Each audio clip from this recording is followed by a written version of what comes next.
Recovery from Anything features real stories that some listeners might find distressing. Check the show notes for specific content warnings and information on support services. I felt like my problems were for me to deal with on my own. And I felt so weak, it was unbelievable. It's like, who am I? I was like, I'm pathetic. I don't deserve to be part of this world. People deserve better than anything I can offer them.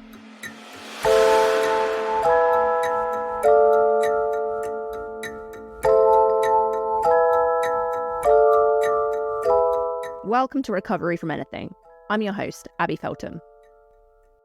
Despite more than 1 in 20 people making a suicide attempt at some point in their lives, we never really talk about it. Suicide is still a dirty word, a shameful secret to be swept under the carpet, away from the prying eyes of our neighbours.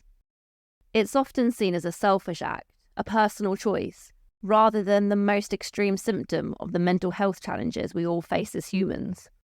On the news, in the press, and in conversation, we still say committed suicide.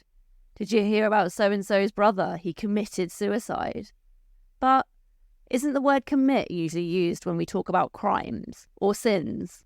You don't commit a stroke, but you might commit a burglary. So why do we still talk about death by suicide or an attempt to die by suicide as if it's not a health issue? As a survivor of 2 pretty gnarly suicide attempts, I'm familiar with this stigma and how it can affect attempts at a meaningful recovery. What's the point in getting better when people believe you're selfish or thoughtless? This week's storyteller was forced to face just some of the challenges that can culminate in suicide.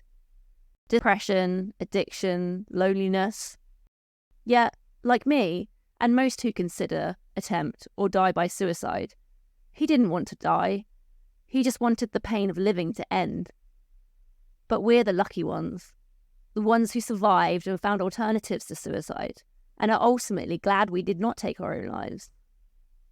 But how do you get to the point where dying seems like the most viable solution to life's problems? Here's Josh Greenaway.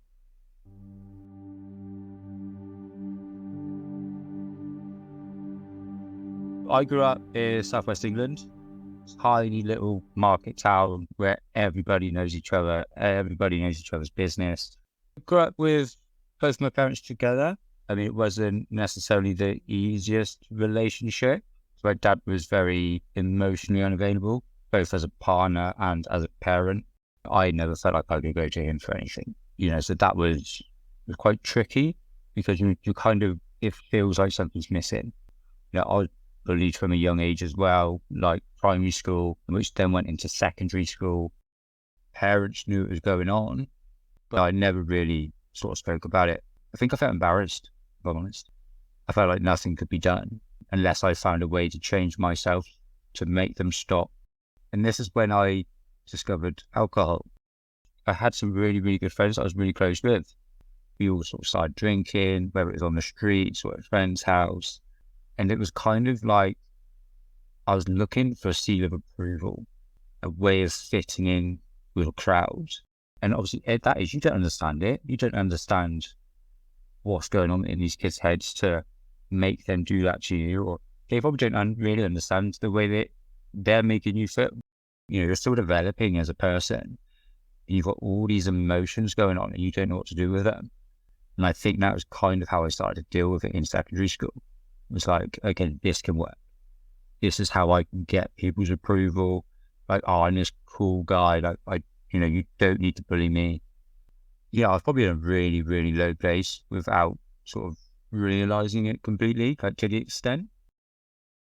After secondary school, I went to college. I was still going through this phase of trying to fit in with people and trying to find my people, I guess. Like, where do I fit in here? Because I'd never felt like I've had a place before. I wasn't authentically myself. It's always been about trying to fit in. And I think that all comes from the bullying side of things. So even through college, I was in a really, really low state of mind.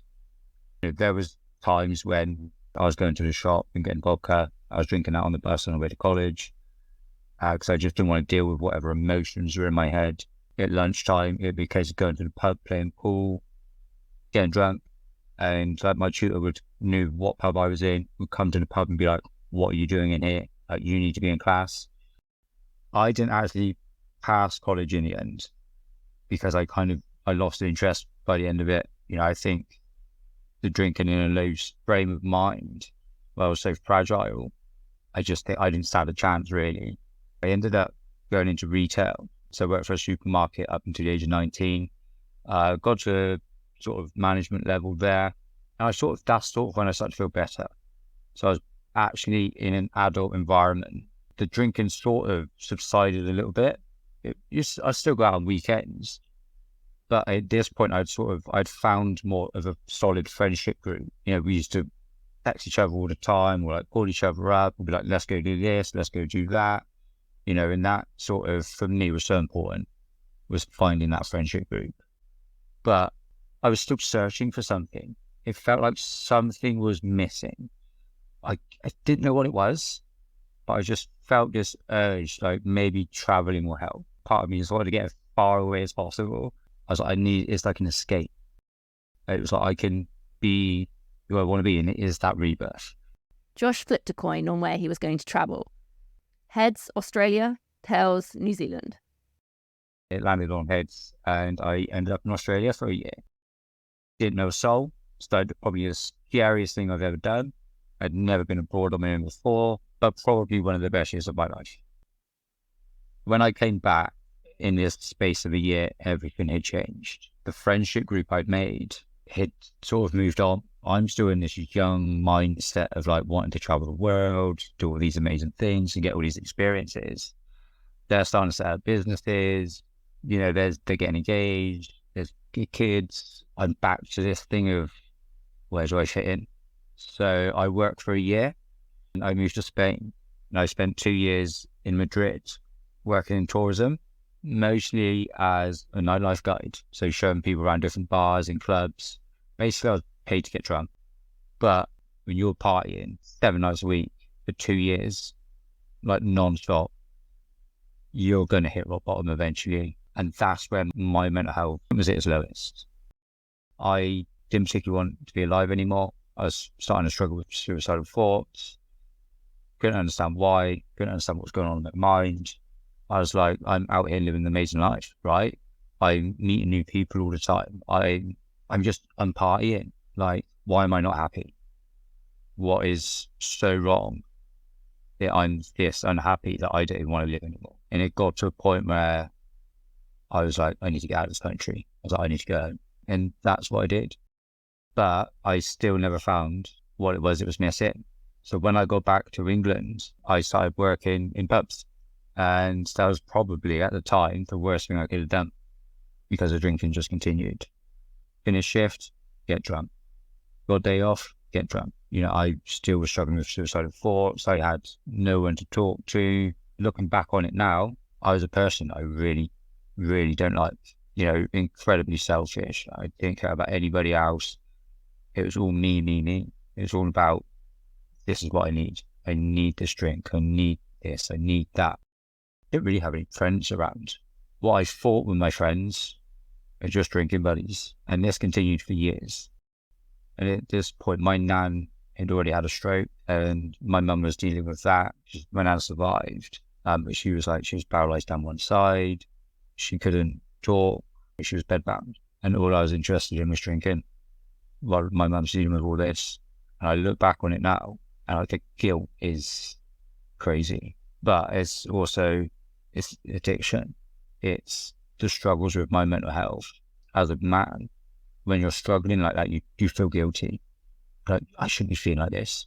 I should be able to be strong, and I should be able to cope, and I should be able to support. But when you're in that mindset, there's literally nothing you can do. And you don't want to get out of bed in the morning when you don't want to go to work.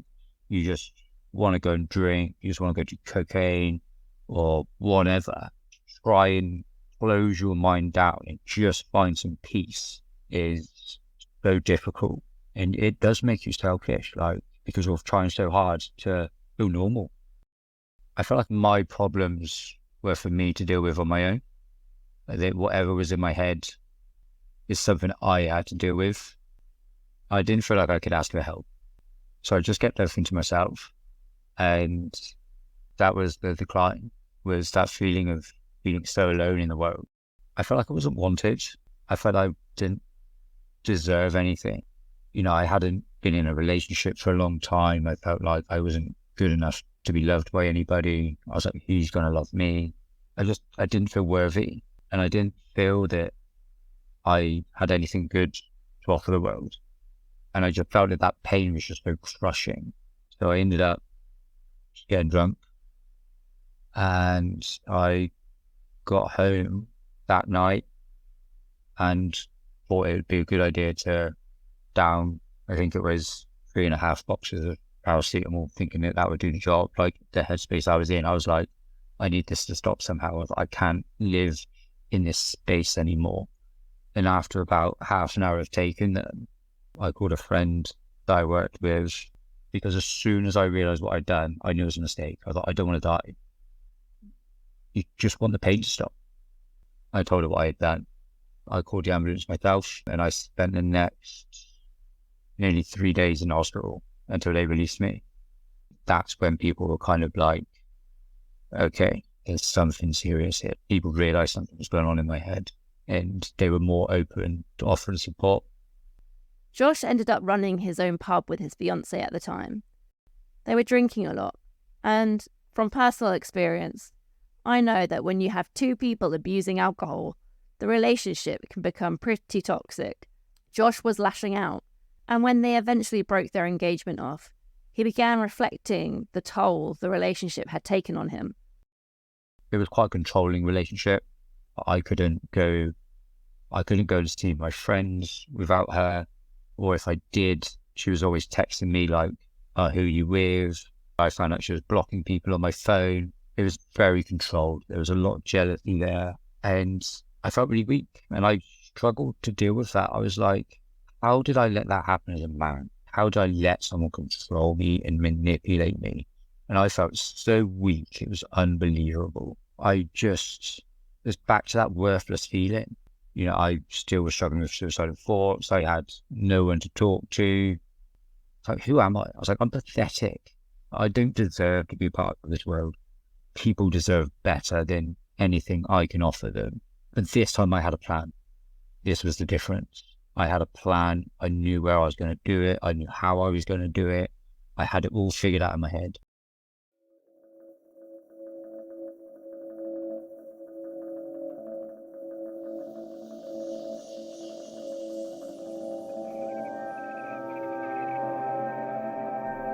I ended up down by the river, not far from my house, tied a rope around a branch. Like, I had a noose around my neck. And by some miracle, a friend texted me to check in and see how I was doing. And I took the phone out of my pocket and read the text and just burst into tears and took that noose off. And I think I'm very, very lucky to still be alive. I can say that I'm glad I'm still alive. And I think that's the important thing. And I think if it wasn't for her, I wouldn't be here now. And I'm so appreciative that she sent me that text message, to the point that I have a tattoo dedicated to her on my forearm, which is a noose with a sunflower coming out of it. And the sunflower is her favourite flower. And it represents darkness and light. No matter how far down, and once you hit rock bottom, you can't go any further, and it can only get better. And that's what I learned from that. Things kind of got worse before they got better. The drinking continued on a daily, but it got to a point where I felt alcohol wasn't enough. So cocaine came into the mix. So it's just another thing to add to the issues. During this time, Josh had moved back in with his mum. But with his drug and alcohol abuse worsening, she eventually made the decision to kick him out. With nowhere else to go, he went to live with his father and his wife, sleeping on the couch in their living room. It's there that Josh realised, for the first time, that he needed to take control of his drinking and drugging. So he tried moderation. It's never that simple though when it's an addiction. So I start off with this moderating. I'm also in this really low place because mum doesn't want anything to do with me. I'm losing friends now left, right and centre. I get offered a job back in my hometown, and it's working for another pub. And this is the worst decision of my life because it's a local drugs pub. The landlord is a drug dealer. I take the job offer. I say I can do this. I can go run a pub and not drink and not get involved in drugs. I can have a fresh start. I'm kidding myself. So I move into this pub. I'm there a week. We end up pulling an all-nighter, doing copious amounts of cocaine, drinking the bar dry. We end up going to Bath. We go into the city, carry on the next day. Next thing I know, I'm waking up in a police cell. Don't really remember the arrests. I've woken up, my wrists are swollen from where the cuffs were. Obviously, I was trying to fight them. I felt like I had an anxiety attack in the police van. And I was trying to fight my way out of the police van. That's all I remember. That's my wake-up call. That's where I'm like, shit needs to change. This is where the real self-discovery starts. This is where it's like, right, start facing your fucking demons. Start talking. And I do. I started ringing helplines and talking to helplines, trying to get advice. Like, okay, how can I do this? I go on antidepressants. I get sober. I'm taking steps of change. I'm starting to feel better about it. I start trying to rebuild the relationship with my mother, and things are going really well there. So I go to visit her every weekend. Some friends of mine I haven't seen for a long time have just moved back to town as well. I get to meet their daughter, which I was never allowed to meet before because of the drugs. And it's like, wow, there's all these things happening. It's like, it's starting to feel good. But there's still this issue with my dad in the back of my head, because every time I go away for the weekend and I go back, he didn't once ask me how my weekend was. When I went to visit my sister who lives in Glasgow, I went there for a week. He didn't ask how my sister was. He didn't ask how my week was. Nothing. I'm starting to feel negative again. So there's all these great things happening, but there's still this one negative thing. And in my head, I'm like, he just doesn't fucking care. And that's where I'm feeling. I'm like, I've got dad who just doesn't give a shit. I relapsed. I'd finished work. I went to the local supermarket. I bought a bottle of Kraken. Got home. My dad and his wife were away on holiday. Cranked the music up. And I drank that whole bottle. And the next 2 days, I just slept. While I was asleep for those 2 days, my dad and his wife had got back.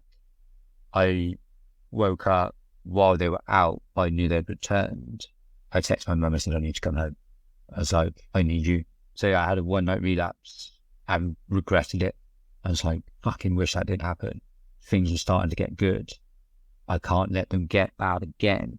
And I've been sober ever since.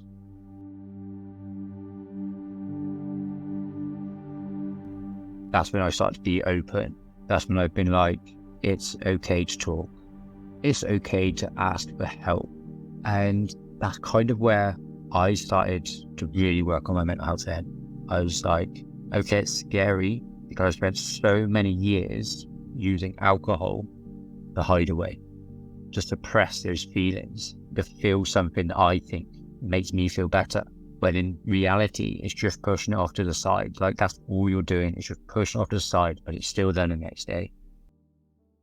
With sobriety, I found so much strength to start dealing with my mental health. You know, I'm not a believer in leave the past in the past. I think you have to face your past. You know, that you have to explore that. You have to, because otherwise it's always going to be there in the back of your mind. And it's a crucial part of recovery, is exploring that and figuring out what it's done to you, and then how you can get better. It's a scary prospect. Yeah, it's a process. And it's fucking scary. Don't get me wrong, it is. It can be horrifying what you discover, but it's fucking worth it, because you put in the work, and you have to put in the work, whether you like it or not, you get better. It is so worth it. Recovery, whichever way you want to look at it, like whatever it is that you're recovering from, you're essentially relearning how to exist in the world and doing it a different way, but a better way. And when you have those bad mental health days, which, you know, they're probably always going to happen. You know, the littlest thing will set you off and it will put you in the lowest mood. And that voice inside your head, like it does with me, might just go, do you want to make yourself? Recognize it and be like, it's just a voice. It's all it is. And this is the thing now that I'm talking about it all the time and I'm so open, it is just a voice. My head's not creating a plan.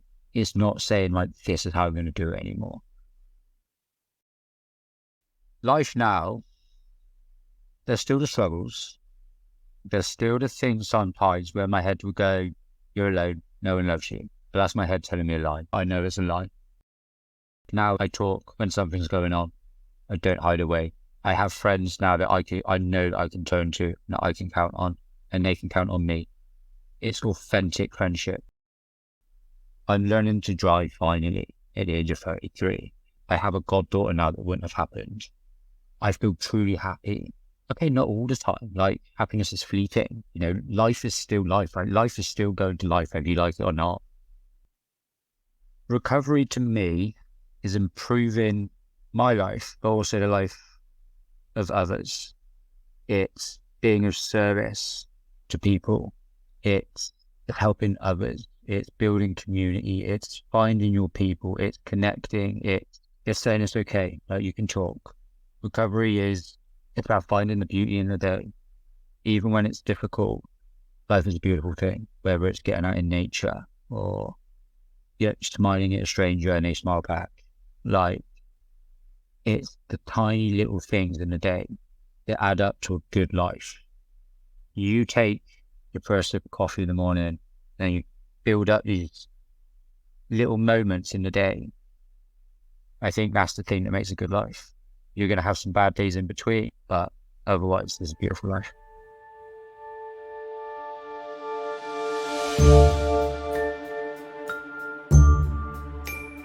You've been listening to Recovery from Anything. I'm your host, Abby Feltham.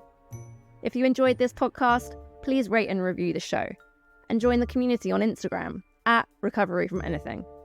You can find out more about this week's storyteller or submit a story of your own on our website, recoveryfromanything.com. Thank you for listening.